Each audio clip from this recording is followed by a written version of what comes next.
Hey, this is Scott Fluffy Bonsai here today with the Nikon Z5 and 85mm f1.8s. Picked this up for a nice deal from the Everyday Dad YouTube channel. Interesting to try this lens out. I do have the 50 as well. So today we're doing photos.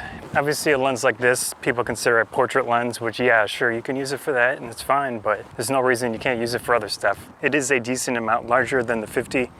But they have a very similar build quality. With the Z5, you do have that mechanical shutter that goes to 1/8000th of a second, which is nice with this lens, especially right now, it's super bright out. It's actually just slightly overexposing at 1/8000th on low ISO, which is below 100.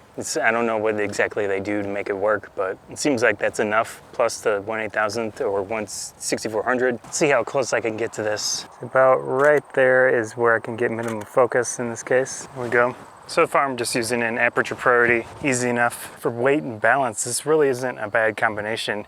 This lens is a decent size for an 85, even considering, you know, it's a mirrorless version, which they should tend to be a little smaller, although it is f1.8, not f1.4. This lens does not have any type of stabilization inside. You have to rely on the cameras from the Z lineup that do have the stabilizer. So if you're getting an APS-C camera at the moment, those are the ones that don't have it, where 85 on the APS-C, I actually like that field of view. It really depends on personal preference, but it'll be fine. You just have to be careful with your shutter speeds and all that. Here we've got a nice little patch of purple in there with the white. The only control you have on this lens is the autofocus manual focus switch. It's nice to have if you're into using manual focus.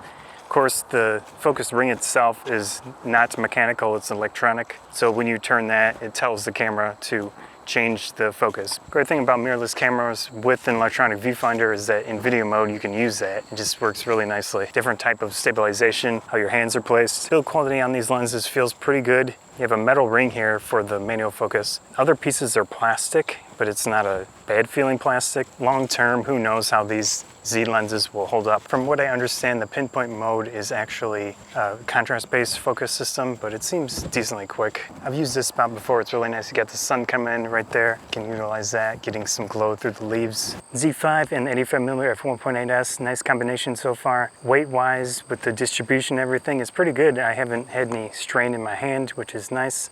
It is a longer lens, especially compared to the 50, but it's not super heavy. Autofocus is decent. There are some issues I've noticed where I had to go into manual focus, but it's easy with this little switch on the side, or you can have your camera set up to just turn the ring and you can focus. Situations with maybe a little bit up close, small subjects, that was the main issue that I noticed. And even using the pinpoint autofocus, it wouldn't go for it. Hopefully in the future I'll be able to use this for portraits, but I don't have anything scheduled at the moment. We'll see. Anyways, I'm Scott Fluffy Bonsai. I hope you enjoyed the video. Thanks.